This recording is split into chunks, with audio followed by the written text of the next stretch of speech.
안녕하세요. 네, 오늘은 제3장 부동산 시장론을 보겠는데요. 요 부동산 시장론은 4개의 절로 구성이 되어 있습니다. 그래서 시험에 주로 나오는 건 요 3절하고 4절이 시험에 나오고요.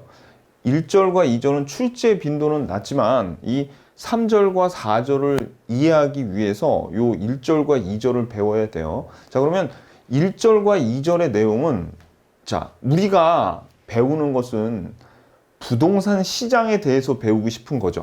그죠? 그런데 원래 경제학에서 시장의 개념이 있어요. 그러면 1절과 2절의 내용은 뭐냐면 경제학에서의 일반적인 시장의 개념을 배우고 그 다음에 부동산 시장을 배우면서 일반적인 시장과 부동산 시장이 어떻게 다른가 그 차이점을 위주로 공부하시면 되는 겁니다. 아셨죠? 그래서 1절은 약간 순수 경제학이기 때문에 상당히 좀 철학적인 내용이 좀 나옵니다. 그래서 요 내용을 먼저 안 다음에 부동산 시장은 일반적인 시장과 어떻게 다른가 그 점을 중점적으로 공부하면 되는 거예요. 아셨죠? 오케이. 자, 그러면 오늘 포인트는 뭐냐면 경쟁은 초과 이윤을 소멸시킨다라는 개념을 좀 아셔야 돼요. 그리고 이제 앞으로 우리가 시험에서 초과 이윤이 0이다 이 말은 맞아요. 근데 정상 이윤이 0이다 그런 지문은 무조건 틀립니다. 초과 이윤이 0이라 그러면 맞을 수도 있고 틀릴 수도 있는데 아무튼 간에 정상 이윤이 0이라는 지문이 나오면 그건 무조건 틀린 거예요. 왜 그런지 이따가 설명을 드리겠습니다. 그리고 이따 시장 중에 완전 경쟁 시장이 나오는데 이 완전 경쟁 시장이 되려면 4가지의 조건을 충족해야 되는데 이 내용도 하나씩 살펴보고요. 그 다음에 일반적인 완전 경쟁 시장은 이런데 부동산 시장은 완전 경쟁 시장과 다르다는 게 오늘의 결론이거든요. 그래서 부동산 시장의 특성을 봐야 되는데 이 부동산 시장의 특성은 우리가 앞에서 배운 부동산의 특성 기억나시죠? 부동성, 부중성, 개별성, 인접성 뭐 그런 성질이 있었잖아요. 그 성질과 연계해서 공부하면은 여러분들이 억지로 암기하실 필요가 없습니다. 자, 그럼 먼저 우리가 95페이지 보면 교재 여기 보시면 옥방마을 이야기라는 내용이 나오죠. 자, 근데 이 얘기는 제가 원래 그 부동산학 개론 공인중개사만 제가 강의하는 게 아니라 여러분들 유튜브 좀 자세히 뒤져보면 제가 강의하는 게 어떤 게 있냐면 여러분 나중에 이제 공인중개사 합격하면 경제적인 지식을 알고 싶으면 제 유튜브 계속 보세요. 어떤 게 있냐면 금융용어, 경제용어란 채널도 있고 재생 목록도 있고 경제기사 읽기라는 그런 제 유튜브 재생 목록도 있어요. 요거 시험 합격하시면 요거 보시고 근데 이제 제가 또 경제학 다른 자격증 강의가 테셋이나 매경 테스트 강의도 지금 올려놨거든요. 근데 이거 강의할 때 제가 꼭 하는 얘기가 요 옥방마을 이야기를 꼭 합니다. 왜냐면은 경제학에서 시장을 어떻게 생각하는가 그거에 대한 개념을 이해하는데 요거보다 좋은 얘기가 없어요. 자, 그럼 이 내용 한번 살펴보도록 할게요. 자, 보시면 우리가 지금 옥방마을 이야기라는 걸 얘기하면서 뭐를 알고자 하냐면 가격과 경쟁과 시장의 관계, 이 3개의 관계를 여러분들에게 말씀드리고 싶은데 우리 시장이란 거는 뭘 의미하냐면 시장 안에서 경쟁이라는 게 발생해요. 경쟁이 뭔지 좀 이따 말씀드릴게요. 그럼 이 경쟁이란 거는 수많은 생산자와 수많은 소비자가 서로 시장이라는 테두리 안에서 만나서 이런 경쟁을 겪다 보면 올바른 가격이 형성됩니다. 그래서 경쟁에 의해서 매우 합리적인 가격이 형성되고 이 가격이 세상의 자원을 올바르게 배분하는 거예요. 아직 좀 개념이 안 잡히시죠, 여러분들? 자, 그럼 이제 옥방마을 이야기 한번 읽어볼게요. 자, 여러분들, 이 옥방마을은 제가 옛날에 영화 중에서 델리카트 쓴 사람들이라는 영화가 있는데 제가 그 영화를 보고 그 영감을 얻어서 만든 이야기입니다. 근데 그 델리카트 쓴 사람들이라는 프랑스 영화인데 그 영화의 내용이 어떻게 되냐면 핵전쟁 같은 게 일어나가지고 어떤 세계에 한 마을밖에 안 남았어요. 근데 이 마을을 지배하는 애가 누구냐면 정육점 주인이에요. 왜냐면 정육점 주인이 유일한 음식인 고기를 얘가 그 배분을 해주고 있었거든요. 그러니까 이 정육점 주인의 힘이 막강합니다. 온갖 부당한 얘기 다 해요. 왜? 오직 먹을 식량을 자기가 지배하고 있으니까. 이 옥방 마을도 마찬가지입니다. 이 마을에 오직 먹을 게 고기가 아니라 빵밖에 없다고 한번 가정을 해볼게요. 여기는 이 세상에 이 마을 하나밖에 없어. 그런데 빵밖에 먹을 게 없어요. 근데 이 빵집이 하나밖에 없어요. 그러면 아까 그 정육점 주인처럼 이 빵집 주인도 막강한 권력을 휘두르고 있겠죠. 그래서 이 빵집 주인이 먹을 게 빵밖에 없으니까 빵 안 먹으면 굶어 죽을 거 아닙니까, 사람들. 그러니까 식빵에다가 바가지를 잔뜩 씌워가지고 하나에 10만 원 받고 팔고 있대요. 자, 여러분들 동네에서 식빵 얼마예요? 보통 저는 대형 프랜차이즈 식빵보다 동네 작은 빵집에서 그날 아침에 만들어진 식빵이 더 맛있어가지고 저는 우리 재래시장에 있는 조그만 제과점에서 식빵을 사 먹는데 한 봉지에 2,000원 정도 하거든요. 원래 보통 한 2,000원 정도 받으면 되는데 무료 바가지 씌워서 얼마나 받고 있어? 10만 원이나 받고 있죠. 그죠? 그러니까 빵이 이제 너무 비싸니까 사람들이 못 사 먹어요. 그래서 빵을 만들어도 사람들이 많이 안 사가. 그래서 빵이 상해서 버려지기도 해요. 근데 얘는 그래도 괜찮아. 한 서너 개만 팔면 이익을 보죠. 그죠? 워낙 비싸니까. 그래서 빵을 만들어서 버려지기도 하고, 그 다음에 빵을 만드는 데 사용되는 밀이나 그 밖의 재료들도 다 버려진대요. 그럼 이거는 어떻게 되는 거예요? 제대로 자원의 배분이 이루어지지 않은 거죠. 낭비가 되는 거죠. 자, 그러면 이제 사람들이 굶주림에 병드는 사람도 생기고 그래요. 자, 그런데 이제 어떤 일이 생기냐면 빵집이 몇 개 더 생겼어요. 그러니까 이제 요 옥방 마을의 최초의 빵집을 가지고 있는 사람들은 가지고 있던 요 빵집이 이제 10만 원씩 못 받겠죠. 왜? 다른 가게도 이제 하나씩 생기기 시작하니까 그 가게의 가격을 눈치를 봐야 되는 거예요. 그래서 10만 원 받고 있었는데 옆집에 빵집이 하나 생겨서 나는 9만 원만 받을래. 더 싸게 받는 거죠.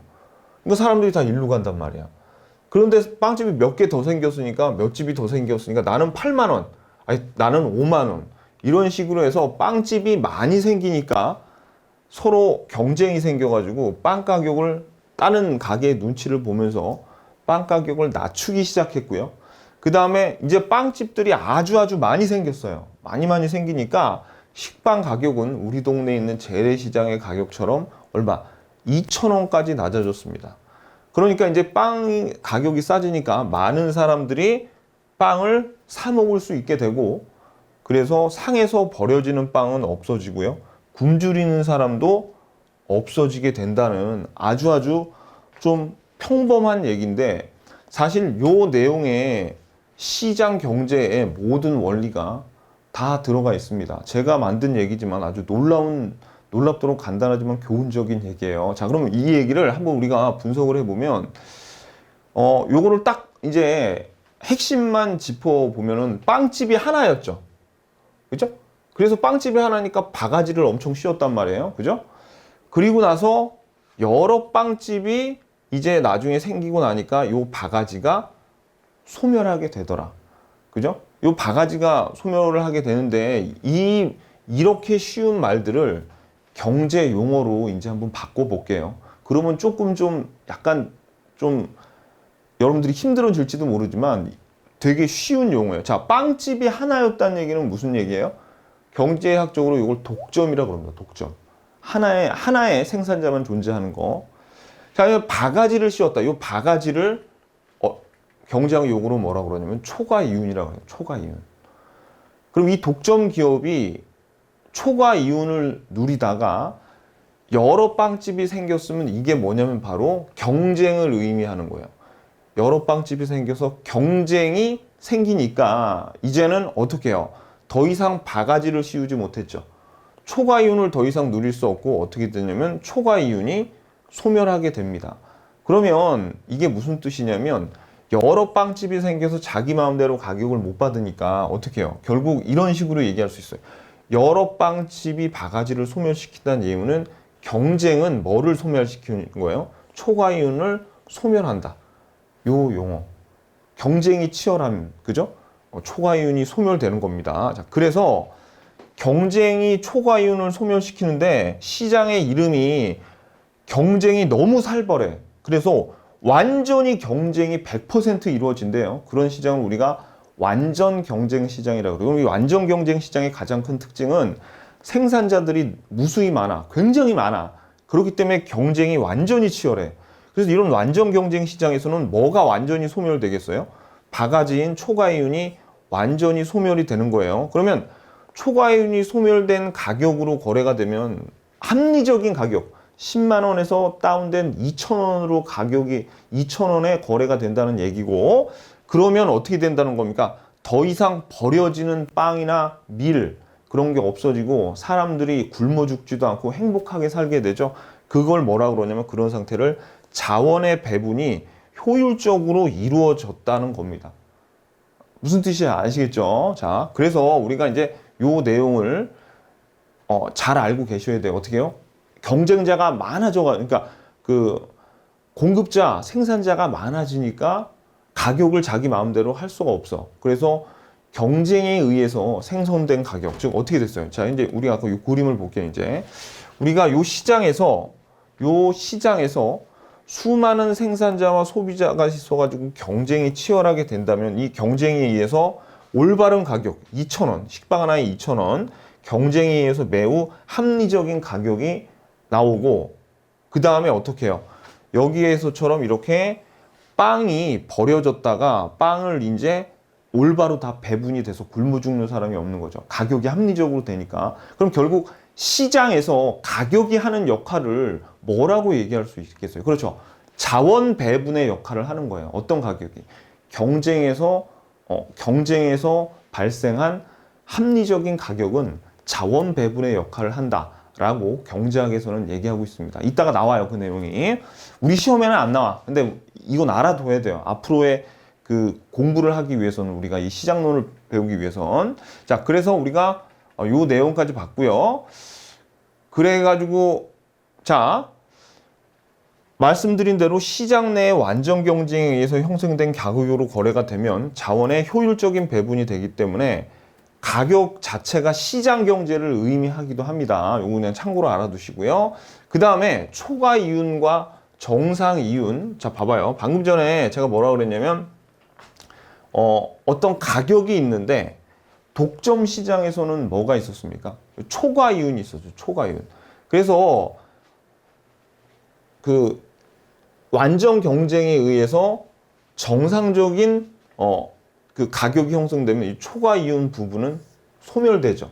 그럼 시험에 이 초과 이윤과 완전히 다른 정상 이윤을 자꾸 끄집어대서 여러분들을 틀리게 만드는데, 이 정상 이윤이란 건 무슨 뜻이냐면 이거예요. 정상 이윤은 자, 생활비를 의미한다고 보시면 돼. 자, 지금부터 이제 설명드릴게요. 정상 이윤 제가 또 설명을 드리는데 이 정상 이윤의 정의를 기억하는 것보다 여러분들은 아까 제가 포인트에서 말씀드렸죠. 시험에 정상 이윤이 0이다 그러면 틀려요. 초과 이윤이 0일 수는 있어. 합리적인 가격이 형성이 완전 경쟁 시장이 되면 초과 이윤은 소멸된다 그랬죠. 그래서 초과 이윤은 0일 수 있는데 정상 이윤이 0이라 그런 질문 나오면 틀립니다. 그 결과를 기억하는 게 중요하지만 제가 한번 설명을 들어볼게요. 이 정상 이윤이 무슨 개념이냐면 이거예요. 자, 어떤 사람이 빵집을 하고 있습니다. 빵집을 하고 있어요. 그런데 이 빵집을 할 때 이 빵집을 경영을 하려면 얼마가 들어가냐면 여기 직원이 한 명 있고요. 그 다음에 빵 만드는데 재료비하고 거기 임대료도 다 내야 되죠. 그래서 이 빵집에 순수히 들어가는 비용이 얼마냐면 300만 원이에요. 300만 원. 총 합쳐서. 자, 그런데 여러분들이 빵을 팔아가지고 300만 원만 벌면 빵집 할 거예요? 안 할 거야? 안 하겠죠. 왜? 요거에 대한 비용만 300만 원 번다 그러면 누가 빵집을 하겠습니까? 그러면 빵집을 해가지고 여러분들이 이제 집에다 생활비를 갖다 줘야 되는데 아이들의 교육비 그리고 우리가 먹고 살아야 되니까 우리의 총 교육비를 포함한 그런 생활비 있죠? 생활비가 한 달에 얼마는 있어야 되냐면 가령 이 사람은 200만 원은 있다고 가정 200만 원은 있어야지 생활이 가능해요. 자, 그러면 이 사람이 빵집을 해가지고 최소한 한 달에 얼마를 벌어야지 이 빵집을 계속 하겠어요. 그죠? 이 사람이 벌어야 되는 생존을 위한 최소한의 생활비에다가 요 빵집에 들어가는 비용 두 개를 합친 500만 원은 돼야지 요 빵집을 계속 운영을 한다는 얘기예요. 만약에 빵집을 했는데 400만 원밖에 못 벌었어. 그러면 자기가 생활을 할 수가 없죠. 그럼 이 사람은 어떻게? 그냥 빵집 안 하고 다른 일을 하겠죠. 무슨 의미인지 아시겠죠? 자, 그래서 여러분, 요 정상이윤이란 건 뭘 의미하냐면 어떤 사업을 할 때 반드시 벌어야 되는 돈이에요. 반드시 벌어야 되는 돈. 만약에 이 정상이윤을 충족시키지 못하면 관두는 겁니다. 다른 거를 하게 되는 거예요. 무슨 얘기인지 아시겠죠? 그래서 요 생활비, 그냥 쉽게 얘기해서 정상이윤은 꼭 필요한 생활비라고 보시면 돼요. 그래서 어떤 일 또는 어떤 사업을 할 때, 생산을 할 때 요 정상이윤과 요 일을 할 때 비용 두 개를 다 충족시켜야지 어떻게 된다? 그 일을 계속 하게 되고, 만약에 이게 아니면은 다른 일을 하게 됩니다. 그러면 이제 요 500만 원을 넘어서는 나머지 이익 있죠? 그걸 우리가 바가지라고 보는 거예요. 그거를. 무슨 뜻인지 아시겠죠? 그래서 그래서 아무튼 결론은 제가 정상이윤에 대해서 나중에 뒤에 또 나옵니다. 그래서 아무튼지 간에 정상이윤이 0이라 그러면 틀려요. 왜? 정상이윤은 반드시 충족을 시켜야 돼. 정상이윤이 만약에 충분히 충족이 안 되면 이를 관둔다니까요. 오케이, 거기까지만 알면 돼요. 자, 그래서 우리가 어떤 내용 알았냐면 이 옥방마을 이야기 95페이지에서 우리는 아주 중요한 내용을 알았는데, 자, 요 얘기에서 우리는 경쟁이 뭐를요? 초과이윤을 소멸시키더라. 경쟁이 초과이윤을 소멸시키고, 그래서 가격이 어떻게 해요? 자원 배분을 효율적으로 하는 거예요. 뭐가요? 가격이. 경쟁에 의해서 생긴 가격이 자원을 효율적으로 배분하고, 그 다음에 정상이윤이 0이라 그러면 틀린다. 세 가지 알면 됩니다. 오케이, 됐어요. 자, 그러면 우리가 이제 교재 96페이지를 보고 부동산 시장론을 한번 본격적으로 보겠습니다. 그러면 1절이 시장인데 여기는 시험에 잘 안 나와요. 잘 안 나와. 그냥 이 시장은 뭘 얘기하는 거냐면 경제학에서 얘기하는 시장을 얘기해요. 그래서 그 경제학에서 얘기하는 시장을 제가부터 소개를 할 겁니다. 그러면 1절을 다 배운 다음에 이제 뭘 배울 거냐면 2절에서는 부동산 시장이 1절에서 배운 시장하고 어떻게 다른지 거기에 대해서 제가 설명을 할 겁니다. 자, 그럼 1절, 요거는 경제학에서 나오는 시장 중에 어떤 시장이 있냐면, 자, 완전 경쟁 시장이라고 아까 잠깐 나왔었죠. 이거는 뭐냐면 완전 경쟁 시장은 생산자가 엄청 많아요. 소비자도 많고. 그래서 시장을 경제학에서 크게 어떻게 구분하냐면 생산자의 수로 구분을 하는데 이렇게 구분합니다. 이거 그냥 상식이니까 이건 알고 계세요, 여러분들. 우리가 방금 전에 봤던 완전 경쟁 시장이 있었죠. 완전 경쟁 시장이 있고, 그 다음에 과점 시장이라는 게 있어요. 그 다음에 독점 시장이 있는데, 자, 완전 경쟁 시장은 생산자가 무수히 많아. 마늘 다짜예요. 무수히 많아. 마늘 다짜. 아이씨, 저기서 봐. 요거라고. 근데 과점 시장은 생산자가 한 둘에서 다섯 정도 되는 걸 우리가 과점 시장이라고 그래요. 생산자가. 그리고 독점 시장은 생산자가 하나밖에 없어요. 그리고 우리가 독점적 경쟁 시장이라는 것도 있는데 우리 시험하고 전혀 상관없으니까 이건 몰라도 됩니다. 그냥 이 세 개만 그냥 알아두세요.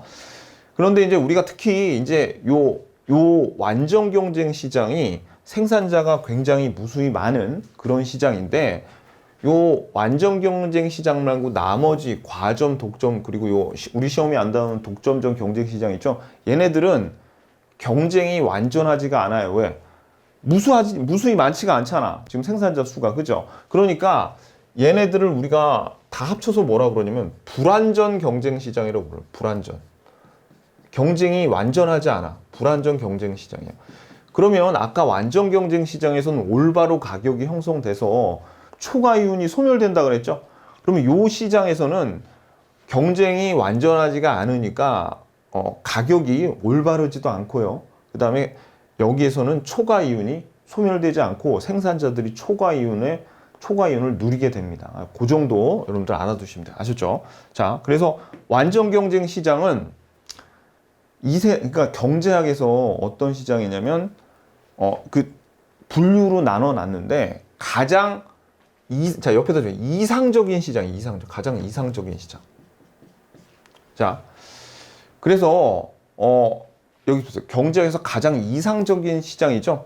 그럼 현실에서는 완전 경쟁 시장이라는 게 없어요, 없어. 이 완전 경쟁 시장을 만족하는 그런 시장은 없다고 보시면 됩니다. 없다고 봐요. 왜? 근데 왜 이런 경제학에서는 이상적인 완전 경쟁 시장을 만들어 놨냐면 이렇게 이상적인 시장을 하나 가정을 해놓고 이걸 가지고 현실에 있는 과점이랑 독점 시장 같은 건 현실에 있잖아요. 그죠? 그래서 과점 시장이나 독점 시장 같은 거를 그리고 우리 부동산 시장을 이 이상적인 시장하고 비교를 해서 얼마나 비효율성이 존재하는가 그걸 살펴보는 거예요. 오케이? 조금 어려워요? 자, 오케이. 자, 아무튼 다시 말씀드리면 이 완전 경쟁 시장은 왜 이상적이냐면 자, 이제 설명을 드릴게요. 왜 이상적이냐면 얘네들은 경쟁이 완벽하게 이루어졌죠. 완전히 경쟁이 이루어졌죠. 옆에 적어 놓으세요. 그러면 올바른 가격이 형성되죠. 그럼 올바른 가격이 형성이 되면 요 가격에 의해서 자원이 효율적으로 배분이 돼. 효율적인 자원 배분. 그렇다는 얘기는 이게 굉장히 효율적이라는 얘기예요. 그래서 다시 한번 말씀드리지만 요 완전 경쟁 시장에서 요 효율적인 자원 배분이 이루어지는 완전히 이상적인 시장이에요. 그런데 현실은 이런 시장이 없어요. 그럼 아까 말씀드렸던 과점이나 독점, 그 다음에 부동산 시장도 얘네들도 완전 경쟁 시장이 아니란 말이에요. 그러면 이 시장들을 완전 경쟁 시장하고 비교를 해서 얼마나 효율적이지 않은지를 비교하기 위해서 이런 이상적인 시장을 만들어 놓은 겁니다. 아셨죠? 오케이. 그 정도 아시면 돼. 자, 그러면 완전 경쟁 시장의 특징이 크게 네 가지가 있어요. 네 가지가 있는데, 자, 요거를 조금 일단 일목요연하게 하나로 보면 완전 경쟁 시장의 특징은 네 가지가 있어요. 자, 첫 번째. 생산자와 소비자의 수가, 근데 소비자보다 사실 생산자의 수가 많다는 게 더 중요합니다. 다수라는 거. 엄청 많다는 얘기예요. 두 번째, 얘네들이 지금 팔고 있는 어떤 재화에 대한 그 시장을 얘기하는데 거기에 대한 그게 동질적이에요. 똑같아. 동질적인 상품을 얘기하는 거고요.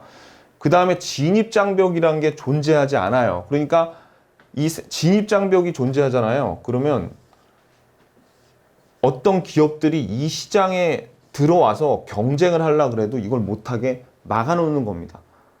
뭐 현실에서 진입장벽이 있는 거 어떤 거 있어요? 뭐 예를 들어서 가령 담배 시장이라던가 아니면은 뭐 술 시장 같은 거는 어떤 굉장히 작용 요건 그런 걸 엄격하게 따지죠. 그런 것도 일종의 진입장벽이라서 함부로 들어올 수가 없어요. 근데 완전 경쟁 시장은 진입장벽이 존재하지 않는다고 가정하는 거예요. 그 다음에 완전 정보를 가정한다는 것은 이 상품에 대한 모든 정보와 가격에 대해서 소비자와 생산자가 비용이라던가 가격에 대해서 모든 거를 다 알고 있다는 전제를 하고 있다는 겁니다. 딱 봐도 되게 비현실적이죠. 비현실적이라고요. 자, 그래서 사실 이걸 조금 깊이 설명하자면 밑도 끝도 없으니까 그냥 여러분들 지금부터 원래는 이런데 부동산 시장은 이렇지 않다. 이런 위주로 제가 설명을 드릴게요. 방금 전에 우리가 완전 경쟁 시장에서는 소비자, 이 생산자 수가 다수예요, 다수. 그래서 다수여가지고, 동그라미 다수여서 가격을 독점 시장에서는 이 기업이 마음대로 결정을 하지만 완전 경쟁 시장은 기업이 너무 많기 때문에 자기 혼자 비싸게 받으면 자기는 하나도 못 팔아요. 왜냐면 완전 정보가 다 돼 있죠. 그렇기 때문에 시장이 가격에서 형성돼요. 그래서 시장에서 자기가 독점 기업처럼 가격을 설정하는 입장이 아니라 시장에서 결정이 되는 가격을 그대로 받아들여야 하는 가격 수용자로서 역할을 합니다. 완전 경쟁 시장에서는. 근데 우리 부동산 시장은 이렇지가 않아요. 왜냐하면 이 부동산은 개별성에 의해서 모두 다르죠. 다른 상품들이란 말이에요. 그리고 생산자가 그러니까 많이 없어. 그 부동산을 가지고 있는 사람은 그 사람밖에 없죠. 그러니까 소수야, 소수. 그리고 그 부동산 시장에 참여하는 사람들도 모든 사람들이 다 참여하는 게 아니라 어떻게 돈 많은 사람들만 참여하죠. 왜? 부동산은 비싸니까. 그래서 소수기 때문에 가격 수용자가 아니라 뭐예요? 가격 설정자가 되는 겁니다. 요거. 자, 이게 그러니까 일반적인 완전 경쟁 시장과 다르다는 얘기. 두 번째. 자, 두 번째는 재화 서비스가 동질적이라고 했는데 우리 부동산은 개별성이 있잖아요. 그러니까 부동산 시장은 동질적이 아니라 이질적이에요. 완전 경쟁 시장이랑 다르다고요. 이렇게. 세 번째, 진입장벽이 존재하지 않는다 그랬는데 부동산은 고가성에 의해서 가격도 비싸고 법적인 규제가 많죠. 그러니까 진입장벽이 존재해요. 부동산 시장은. 그 다음에 완전 정보를 가정한다고 해가지고 완전 경쟁 시장은 정보가 모두 개방되어 있는데 부동산 시장은 그렇지 않죠. 부동산 시장은 서로 거래자나 이 거래한 매수인이나 매도인이 관행상 그 정보를 감춘단 말이에요. 가격만 공시를 좀 그것도 억지로 할 뿐이지 다른 정보는 없습니다. 그래서 완전 정보를 가정한다는 이 가정도 부동산 시장엔 맞지 않아요. 자, 그래서 어떻다는 얘기입니까? 결국 요 네 가지 조건이 있는데 부동산 시장은 이 네 가지 조건 중에서 하나라도 충족을 한다 못한다? 못한다는 얘기. 그게 중요해요. 그 결론은. 그래서 부동산 시장은 이렇게 완전 경쟁 시장이 아니라는 얘기예요. 그러면 완전 경쟁 시장에서 올바른 가격이 형성된다 그랬죠. 그러면 이 말은 맞을까요? 부동산 시장에서 가격은 왜곡되기 쉽대요. 이게 맞아. 왜? 부동산 시장은 가격이 왜 왜곡이 되냐면 완전 경쟁 시장이 아니기 때문에 올바른 경쟁을 할 수가 없죠. 올바른 경쟁을 할 수가 없기 때문에. 그래서 이제 부동산 가격이 왜곡됐다 그러면 맞는 겁니다. 무슨 얘기인지 아시겠죠? 오케이. 그래서 여러분들이 이걸 알았어요. 부동산 시장은 완전 경쟁 시장하고 맞아 들어가는 게 하나도 없구나. 요 정도. 시험에 나오는 건 아니니까 너무 진지하게 듣지 마시고 그냥 좀 이론적인 얘기를 제가 지금 하고 있습니다. 시험에는 이런 건 잘 안 나와요. 그래서 완전 경쟁 시장의 의의는 경쟁에 의해서 초과이윤 소멸한다 그랬죠? 그래서 완전 경쟁 시장에서 수요와 공급이 일치하는 균형점에서 그 사회의 효율성이 가장 높은 가격과 거래량이 결정된다. 그리고 여기 중에 부동산 시장은 밑줄 그세요. 요거 결국은 이거 한 줄을 얘기하고 싶었던 거예요. 부동산 시장은 가격이 왜곡된다니까요. 그러면 여러분들 이제 나중에 나오겠지만 가격의 왜곡이 단기가 있고 장기가 있는데 어디가 더 심하냐면 단기적으로 가격의 왜곡이 더 심합니다. 단기적으로. 장기가 되면은 어느 정도 정보도 조금 더 공개가 되고 그래서 왜곡이 조금씩 해소가 되기도 하는데 단기에서는 그렇지 않아요. 진입장벽도 단기에서는 굉장히 높고 그렇기 때문에 단기에서 가격의 왜곡이 더 심해요. 나중에 나옵니다. 자, 그리고 여기서 이제 하나 좀 말씀드리면 요거 한번 읽어볼까요? 완전 경쟁 시장에서 수요와 공급이 일치하는 균형점에서 그 사회의 효율성이 가장 높은 가격과 거래량이 결정된다 그랬죠. 자, 그러면 우리가 그동안 제가 말은 안 했지만 수요와 공급이 일치하는 균형점이란 것이 여기 수요 곡선 있고 공급 곡선 제가 그동안 그렸죠. 여기에서 결정된 요 점에서 결정된 거래량과 거래 가격이 그 사회의 가장 어떻게 해요? 이상적인 가격과 거래량이라는 거예요. 우리가 그동안 그렸던 요 그림이 여기가 왜냐면 제가 말은 안 했지만 그동안 제가 이 그림을 그렸던 거는 이게 완전 경쟁 시장이라는 가정 하에서 이걸 했던 거거든요. 그러니까 결론은 완전 경쟁 시장에서 이렇게 그림이 그려지면 요 균형점에서 최고의 가격과 최고의 거래량이 최고로 적합한 효율적인 가격과 거래가 형성이 된다는 거 참고적으로 알아두시면 됩니다.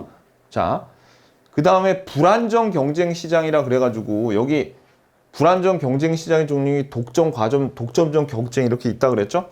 자, 그냥 상식적으로 독점이랑 과점 두 개만 알아두시고 이건 우리 시험하고 관련 없으니까 그냥 몰라도 됩니다. 이거 빼려다가 경제학에서 워낙 네 가지로 나눠서 그냥 넣어놨어요. 요거 그럼 얘네들의 특징이 뭐예요? 그렇죠.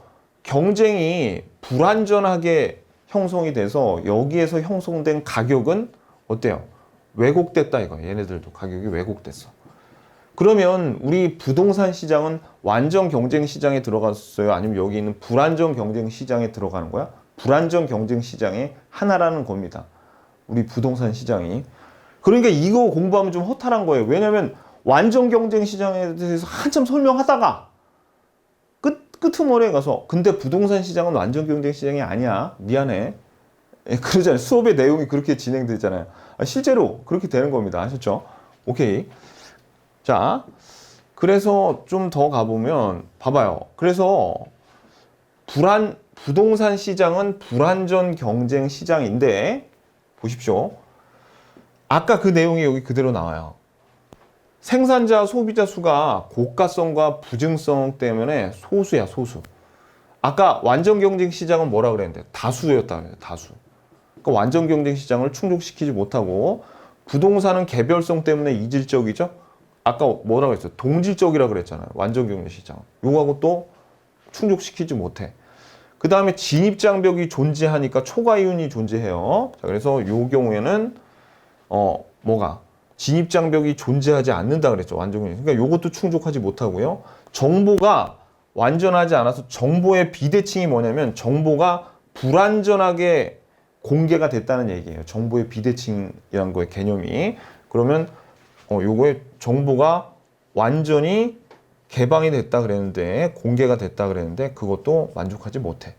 그러니까 부동산 시장은 불안정 경쟁 시장이라는 겁니다. 그래서 부동산 시장은 가격이 왜곡되고 제대로 자원의 배분이 효율적으로 이루어지겠어요? 아니면 효율적이진 않아.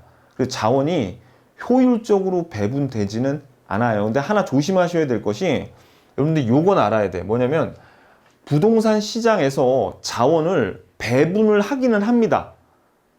하지만 효율적이지는 않지만 그래도 자원 배분의 역할은 하고는 있다라는 걸 여러분들이 아셔야 돼요. 아셨죠? 완전하지가 않아서 그렇지 부동산 시장도 자원 배분은 하고 있더라. 그거. 자, 여기까지 봤고요. 그 다음에 구체적 시장과 추상적 시장이 나오는데 자, 구체적 시장은 실제로 장소가 있는 일반적인 재래시장 얘기하면 되고요. 추상적 시장은 공간은 없는데 거래가 이루어지는 예를 들어서 주식시장이나 뭐 온라인 시장 뭐 인터파크 옥션 뭐 그런 데 있죠. 실제로 장소가 없잖아요. 그런 시장을 우리가 추상적 시장이라 그러는데 부동산 요거에 밑줄 하나 그으세요. 부동산 시장은 구체적 시장과 추상적 시장 두 성질을 모두 갖고 있다. 이렇게 해야지 맞는 거예요. 그래서 여기 시험 문제에 만약에 나온다면 부동산 시장은 추상적 시장이지만 구체적 시장은 아니다. 이러면 틀려요. 아셨죠? 그래서 어떻게? 두 가지 성질을 모두 갖고 있다. 그래야지 맞는 겁니다. 아셨죠? 오케이. 됐어요. 여기까지가 뭐에 관한 얘기였냐면 이제 여기가 97페이지죠? 여기까지가 일반적인 시장, 경제학에서 나오는 시장에 대한 얘기예요. 완전 경쟁 시장 여러분들 잘 이해가 안 갈 수가 있습니다. 왜냐하면 완전 경쟁 시장이라는 게 우리 경제학에서 배우는 그야말로 가장 이상적이고 철학적인, 여러분들 유토피아라고 들어봤죠? 유토피아. 유토피아가 뭐 영국에서 가장 이상적인 사회를 꿈꾸듯이 완전 경쟁 시장이란 것도 경제학에서 가장 이상적인 시장을 논하는 거예요. 그러니까 이 부분에 대해서 설명을 하면 여러분들이 잘 이해가 안 가죠. 안 갈 수밖에 없습니다. 이 완전 경쟁 시장 가지고 경제학 시간에 막 몇 시간씩 수업을 하니까. 그런데 우리 부동산학 개론에서 강조하는 점은 완전 경쟁 시장이란 게 있는데 부동산 시장은 완전 경쟁 시장이 하나도 만족을 못 시킨다고요. 그래서 가격도 왜곡되고 자원의 배분을 하지만 그렇게 썩 효율적이지 않다는 거를 그냥 길게 얘기한 거, 그거만 이해하시면 됩니다. 아셨죠? 자, 이제는 우리가 부동산 시장에 대해서 한번 본격적으로 배워보자고요. 자, 그럼 교재 98페이지 보면요. 이제 부동산 시장에 관한 얘기를 할게요. 자, 그럼 부동산 시장은 부동산의 수요와 공급에 의해서 부동산의 가격과 거래량이 결정되는 곳이죠. 너무나 당연하겠죠. 부동산 시장에서 부동산이 거래가 된대요. 자, 그런데 이 쌍괄호 2번 보세요. 부동산은 아래 부동산 특성 때문에 부동산의 특성이 뭐 배웠어요? 우리 자연적 특성에서 부동성, 개별성, 인접성, 부중성, 영속성 그거 배웠죠? 그런 특성 때문에 완전 경쟁 시장이 되지 못해서 가격이 왜곡이 발생하니까 부동산이라는 자원이 효율적으로 배분되지 못한다 그랬죠. 그래서 여기 부동산 시장의 특성을 읽다 보면은 어떤 내용들이 들어가 있냐면 이게 부동산 시장이 완전 경쟁 시장 같지가 않고요. 좀 비효율적이에요. 그런 내용이 많이 들어가 있습니다. 자, 그러면 우리가 이제부터 부동산 시장의 특성을 98페이지부터 99페이지까지 8가지를 배울 건데 이 8가지를 딸딸 암기하는 게 아니에요. 암기하는 게 아니라 그 내용과 연관을 지어야 되는데 특히 어떤 거에 주안점만 두시면 되냐면 이 국지성이나 지역성은 우리 앞에서 배웠잖아요. 뭐요? 부동산 특성하고 관련을 지어서 외우는 것도 아니야. 이미 앞에서 다 배웠어요. 그거만 연관을 지으면은 다 해결이 됩니다. 아셨죠? 시험에도 부동산 시장의 특성인 국지성은 어떤 부동산의 특성 때문에 나타나는가 이런 문제가 나와요. 그러면 우리가 앞에서 부동성 때문에 시장은 국지화되고 지역화되고 세분화된다 그랬죠? 그래서 부동산 시장은 부동성 동그라미, 부동성 때문에 일정 지역에 국한되는 지역적이고 국지적인 시장이 된다라는 거. 자, 그리고 물리적으로 완전히 동질적인 건물이라도 지역이 틀리면 서로 다른 가격이 되는 거죠. 뭐 이거 너무나 당연한 거 아닙니까? 예를 들어서 이런 거죠. 여기 지금 서울에 가령 자이라는 아파트가 있어요. 똑같이 가령 50평짜리 아파트야. 근데 저기 밑에 예를 들어서 울산에 똑같은 자이 50평짜리 아파트면 얘네들 물리적으로 똑같은 재료를 써서 지었더라도 부동성에 의해서 자리가 다르니까, 그죠? 요걸 일로 옮겨올 수는 없잖아요. 그죠? 그러니까 어떻게 해요? 지역이 틀리면 서로 똑같은 건물이라도 서로 가격이 다르게 형성된다. 너무나 당연한 얘기죠. 그죠? 오케이. 그래서 부동산 시장의 특성 중에 국지성은 뭐 때문에 나타난다? 부동성 때문에 나타난다. 앞에서 봤던 내용입니다. 자, 그리고 여기 또 나오네. 부분 시장이 발달된다. 부동산 시장의 지역별, 용도별, 권리별 형태 등으로 분화되는데 이것도 우리 앞에서 세분화, 부동산 시장을 세분화시키는 게 뭐라고 배웠어요? 부동성. 그래서 어떤 거요? 부동성이 국지화, 지역화 세분화시키죠. 그러니까 부분 시장도 봐봐요. 자, 부동산 시장은 지리적 공간과 밀접하게 연관이 되어 있으면 지역에 따라 여러 가지로 부분 시장으로 나누는데 이는 부동성 때문에 나눠진다. 동그라미. 자, 근데 이 세분화되는 거는 부동성 때문에가 가장 중요한 이유인데 만약에 이 세분화되는 시장이 예를 들어서 주거용, 상업용, 공업용 등으로 세분화가 되면은 이거는 또 어떤 성질 때문에 분화가 되는 거예요? 그죠? 여기 동그라미. 용도의 다양성에 의해서 주거용, 상업용, 공업용 등으로 세분화될 수도 있죠. 용도의 다양성 요거 때문에. 그 다음에 요거 앞에서 배웠는데 매매 시장과 임대차 시장으로 나눌 수 있는 게 어떤 성질 때문이라 그랬어요? 영속성 동그라미. 영속성 때문이라 그랬죠? 오케이. 자, 그 다음에 요 5번도 볼게요. 요 쌍괄호 5번. 부동산 시장이 세분화될수록 부동산의 대체재가 많아지고 유사해짐으로 동질화된다. 자, 요 문장은 여러분들이 틀리기 쉬우니까 어디에 밑줄 치냐면 세분화될수록 대체재가 많아져요. 그리고 유사해져. 그래서 동질화된다. 자, 여기서 시험에 만약에 이질화된다 그러면 틀려요. 이질화되는 게 아니에요. 동질화되는 거야. 대체재가 많아지면 유사해지는 거예요. 이질화되는 것도 아니고. 자, 그럼 무슨 얘기냐? 이거 앞에서 우리 배웠지만 여러분들 우리 수요의 탄력성에서 대체재가 많아지려면 점점 그 카테고리를 세분화시키면 대체재가 많아진다 그랬죠? 그럼 그 대체재들이 서로 비슷해진다는 얘기예요. 예를 들어서 우리 부동산은 아니지만 술을 가지고 한번 예를 들어볼까? 술 있어, 술. 술의 대체재 있어요? 술의 대체재는 없죠. 이게 제일 크니까 그 분류 항목에서. 그럼 얘하고의 동질적인 애가 없단 말이에요. 그런데 술을 이제 좀 나눠볼게요. 술을 소주, 맥주, 막걸리라고 하면은 얘네들 많이 틀려 보이지만 일단 공통적으로 술의 종류라는 어떤 유사함이 생기죠. 자, 근데 거기다가 이 소주도 어떻게? 자, 이제 이 소주를 또 나눠보면 참이슬. 처음처럼인지 끝장처럼인지 모르겠는데 무슨 뭐처럼 뭐 이런 또 뭐 있어요? 진로인가? 뭐 있어. 아무튼 제가 술을 안 마셔가지고 솔직히 잘 몰라요. 이런 얘네들을 어떻게 해요? 얘네들 점점 대체재가 세분화를 시키니까 점점 비슷해지죠. 그러니까 유사해짐으로 서로 동질화가 된다는 얘기예요. 부동산도 마찬가지예요. 자, 그래서 부동산에 대체재는 없어요. 그러면 부동산을 예를 들어서 건물과 토지로 나눴어. 그리고 건물은 다시 어떤 식으로 나눌 수 있어요? 주상공으로 나눌 수 있죠. 그럼 주거용을 다시 공동주택, 단독주택. 공동주택은 아파트, 빌라 뭐 이런 식으로 나누면 얘네들끼리 서로 어떻게 해요? 대체재가 세분화될수록 많이 유사해지고 동질화되더라 라는 겁니다. 이거 시험지 이거 조심하세요. 이질화된다 그러면 틀려요. 세분화할수록 대체재가 많아지고 유사해지고 동질화된다는 거. 요거 주의하시고. 자, 됐습니다. 그래서 우리가 일단은 자, 부분 시장은 어떤 성질 때문에? 앞에서 배웠잖아요.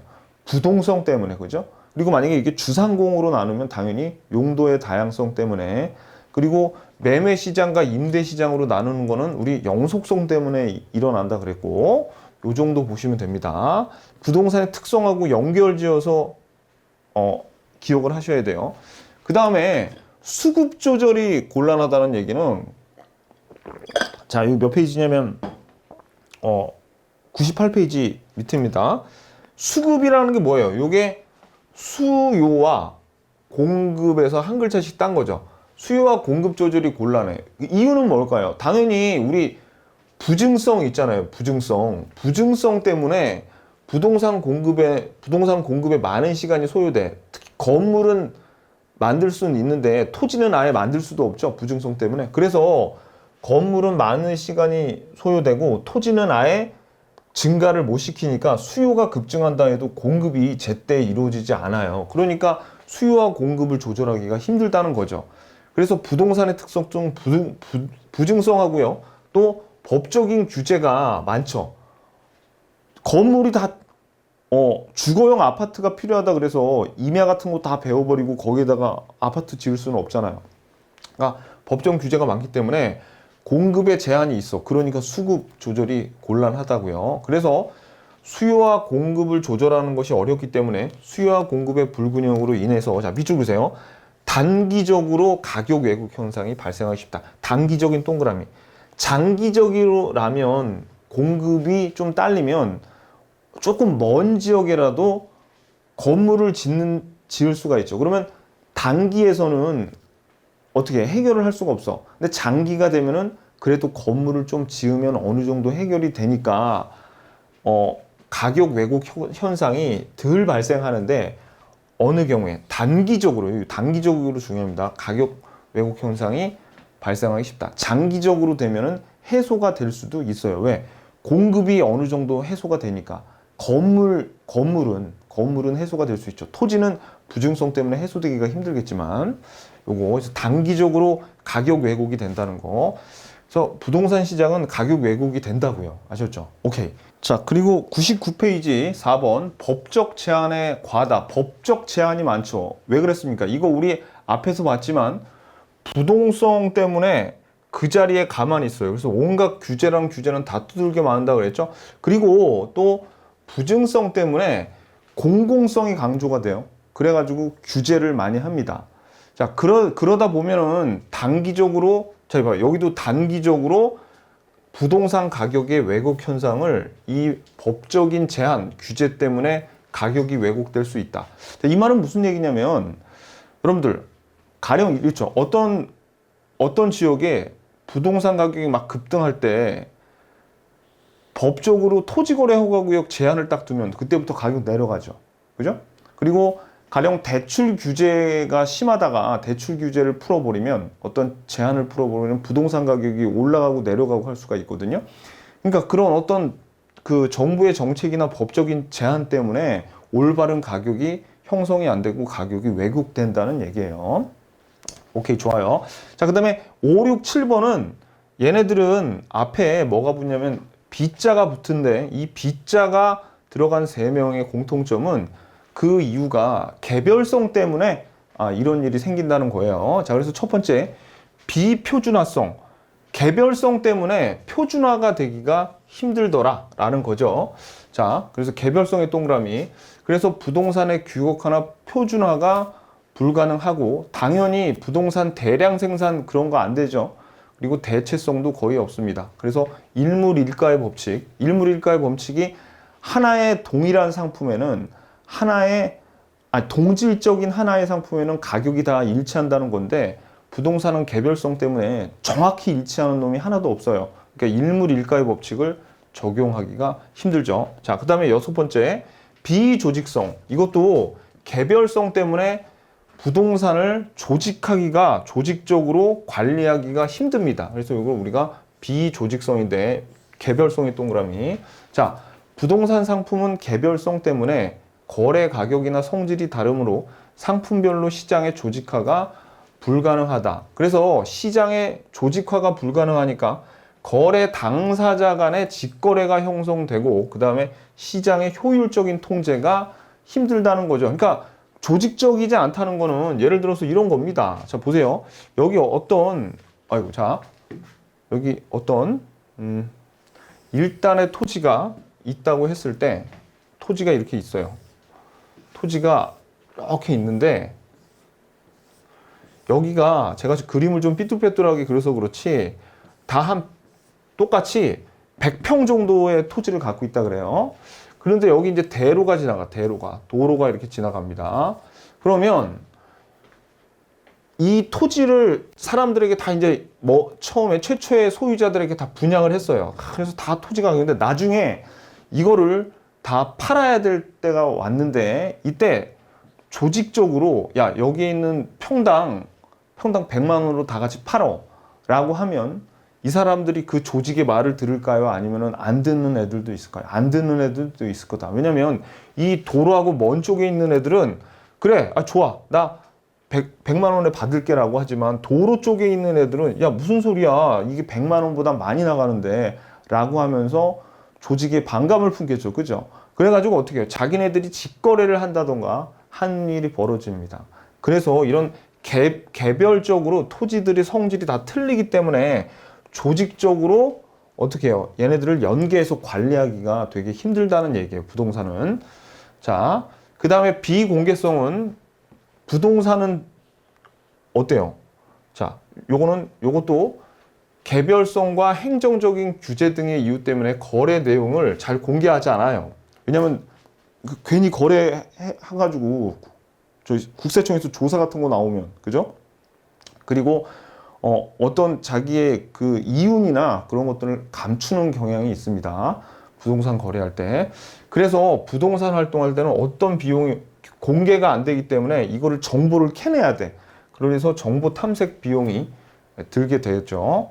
그 다음에 8번은 부동산은 어떤 성질을 갖고 있냐면 비싸요. 그래서 그냥 비싸다 하면 될 걸 굳이 또 이름을 붙여요. 뭐라고? 고가성. 비싸다고, 부동산은. 그래서 부동산은 고가의 상품이니까 비싸기 때문에 이거를 한 달 월급으로 살 수 없죠. 그래가지고 돈을 마련하는데도 시간이 걸리고, 그리고 우리가 신중하게 삽니다. 계약금 걸고 중도금 치르고 잔금 치르고, 그죠? 그래서 밑줄 고가성이니까 매매 기간이 길어요. 장기간이라는 특징이 있고요. 그 다음에 요 부동산은 매매 기간이 길어가지고 단기적으로 거래가 곤란해. 따라서 유동성과 환금성이 낮아요. 이 말이 뭡니까? 그러니까 부동산을 돈으로 환전하는, 그죠? 돈으로 바꾸는 그런데 시간이 많이 걸린다. 이거 현금화 시키기가 어렵다라는 얘기입니다. 이 말은 여기 밑에다 그래요. 현금화 어려워. 이렇게 적어 놓으세요. 어려워. 현금화 어렵네? 뭐 그렇게 적어 놓으셔도 되고. 자, 그 다음에 고가성으로 인해서 시장 참여자가 소수가 되죠. 그죠? 왜냐면 비싸니까 웬만한 사람들은 부동산을 사지를 못해요. 자, 그 다음에 이게 비싸기 때문에 자금 조달이 굉장히 중요한 역할을 합니다. 그래서 자금 조달의 유용성이 시장 참여에 많은 영향을 주는데, 자, 여러분들 이거 알아두셔야 돼요. 이거 되게 중요해. 이자율은 낮을수록, 그리고 융자 비율은 높을수록, 대출 기간이 길수록 자금 조달이라는 건 돈 빌리기가 유리해진다는 얘기입니다. 자, 이게 무슨 얘기냐? 이자율이 낮을수록 돈 빌리기 좋다는 건 알겠죠? 융자 비율은 무슨 얘기냐면, 융자 비율이 높다는 얘기는 여기 10억짜리 건물이 있는데 융자 비율이 50%하고 융자 비율이 만약에 40%잖아요. 그럼 융자 비율이 50%면 10억짜리 부동산을 5억을 빌려준다는 얘기고요. 융자 비율이 40%라는 10억짜리 부동산을 담보로 해서 4억밖에 안 빌려준다는 얘기예요. 그러면 융자 비율을 높을수록 자금 조달이 더 유리하고, 돈 빌려는 입장에서는 돈 갚을 기간을 길게 잡을수록 더 유리하겠죠. 그러니까 요 세 가지를 여러분들이 그냥 이거는 외우는 거 아니죠. 이거 뭐 너무나 당연한 건데, 요 놈들이 있으면, 자, 근데 이 효과가 중요한데, 이 부동산을 살려는 사람들도 돈을 빌려요. 그리고 부동산을 공급하려는 공급자도 건물을 지을 때 자기 돈으로 안 짓고 돈 빌려서 짓거든요. 살 때도 돈 빌려서 사고. 그러니까 수요나 공급이나 둘 다 이런 요건이 갖춰지면 수요도 증가하고 공급도 둘 다 증가합니다. 그래서 수요 곡선과 공급 곡선을 둘 다 어떻게 이동시켜요? 우측으로 이동을 시키더라라는 거죠. 이 내용이.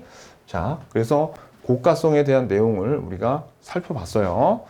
요 고가성으로 해서 시장 참여자가 소수가 된다는 말은 요거는 뭐하고 완전히 반대였죠. 완전 경쟁 시장하고 반대가 되죠. 그러니까 쓸데없이 가격에 바가지가 가뜩이나 비싼데 가뜩이나 더 바가지가 많이 있을 수 있는, 왜곡된 가격으로 초과이윤이 더 많은 그런 가능성이 있다는 얘기입니다. 오케이. 자, 그 다음에 이제 여기까지가 뭐냐면 우리가 부동산 시장의 특징을 봤어요. 근데 지금 봤듯이 이 부동산 시장의 특징은 다 어디서 오는 거예요? 그렇지. 부동산의 특징에서 오는 거였죠. 그래서 그것들을 잘 연관 지어서 여러분들이 보셔야 됩니다. 자, 그 다음에 100페이지로 넘기시면 부동산 시장의 기능이 나옵니다. 부동산 시장의 기능인데, 사실 이거는요, 제가 경제학을 전공한 사람으로서 이거는 그냥 부동산 빼고 시장의 기능이야. 1번부터 지금 5번까지 나와 있죠. 이거 시장의 기능이라 그래도 맞아요. 아셨죠? 그러니까 부동산 시장만 이런 짓을 하는 게 아니라 원래 시장이란 것은 어떤 기능을 하고 있냐면 가격을 형성하는 기능을 갖고 있어. 아까 이 가격이 어떻게 형성된다 그랬어요?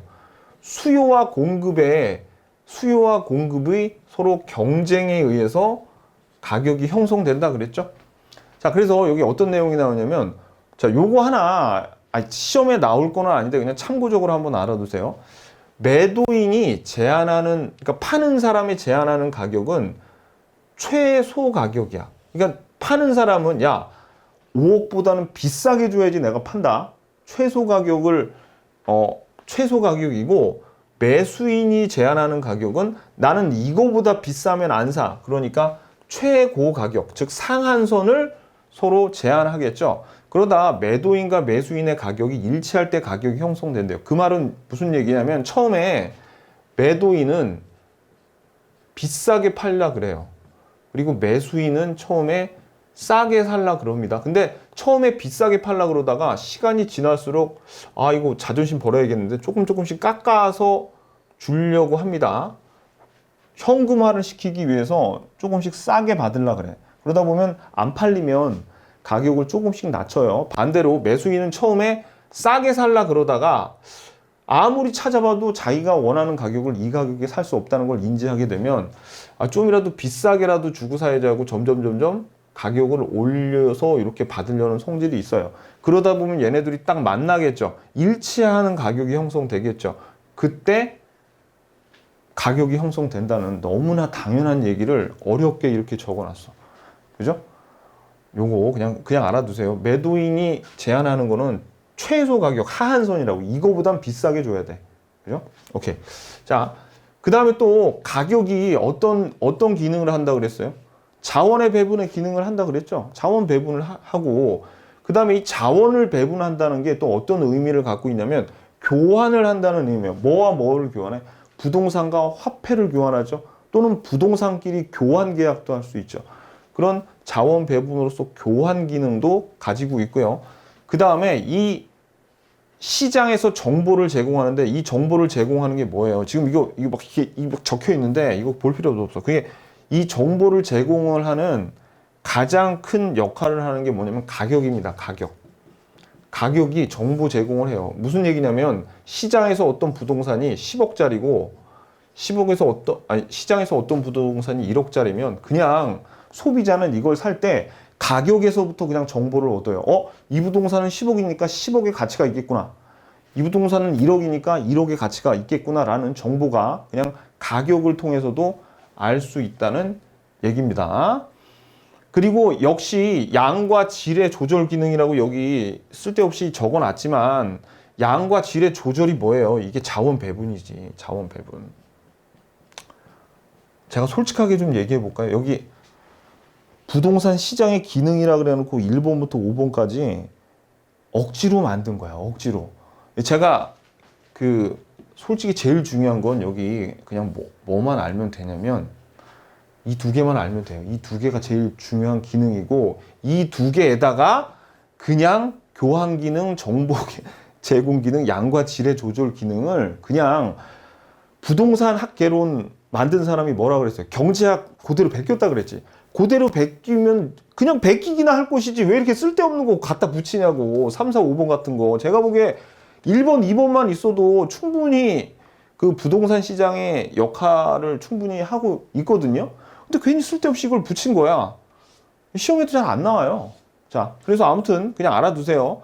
그러니까 부동산 학개론을 처음에 과목으로 만들려는 교수님들이 경제학을 그대로 베껴오면 자존심 상하잖아요. 그래서 나머지 3, 4, 5번은 솔직히 그냥 갖다 붙인 거야. 하지만 자 봐봐요. 이제 내가 너무 악담을 했나? 자, 일단 부동산 시장 기능 그냥 시장의 기능이라고 보면 되고 얘네들의 가장 큰 역할은 경쟁에 의해서 가격을 형성하는 기능, 그죠? 그 다음에 자원 배분의 기능, 요게 제일 큽니다. 그래서 이 자원 배분의 기능에 의해서 그 다음에 요 세 개 중에서 제가 보기엔 쓸데없는데 그나마 중요한 게 정보를 제공한다는 거예요. 가격이. 그리고 자원을 배분함으로써 그 자원끼리 서로 교환도 되고, 그죠? 그 다음에 양과 질이 조절이 될 거 아닙니까? 자원이 배분이 올바르게 되면. 그죠? 그냥 그런 거 알아두고 억지로 앞글자 따서 외우는 거야? 아니면 그냥 한번 보면 돼요? 한번 보면 되는 거예요. 아셨죠? 너무나 당연한 얘기를 하고 있어. 요거 두 개는, 그래도 요거 두 개만 알아두시고 나머지는 그냥 한번 보시면 돼요. 오케이, 됐습니다. 자, 그럼 오늘, 그거를 보자고요. 우리 포인트를 보자고, 포인트. 자, 포인트. 보시면, 경쟁은 초과이윤을 소멸시킨다 그랬죠? 그리고 생활비, 우리가 꼭 필요한 정상이윤이 0이라 그러면 틀려요. 정상이윤은 0이라 그러면 지문에서 틀린다. 초과이윤은 0일 수 있다. 어느 경우에? 경쟁이 치열해가지고 완전 경쟁이 되는 경우에 바가지, 초과이윤은 소멸하니까. 그 다음에 완전 경쟁 시장에 네 가지 요건이 있죠. 근데 이 네 가지 요건을 부동산 시장은 하나라도 만족해요. 먼저 그렇죠. 모두 다 만족을 못해요. 다수가 아니라 소수고 이질적이고 개별성에 의해서 진입장벽이 높고 그 다음에 완전 정보를 사람들이 감추려고 하는 비공개성이 있었죠. 부동산 시장의 특성은 아까 우리가 뭐에 대해서 알면은 됐어요. 부동산의 특성을 알면은 부동산 시장의 특성도 저절로 알게 되더라는 거죠. 자, 그럼 우리 5분만 쉬었다가 기출문제 바로 풀어보자고요.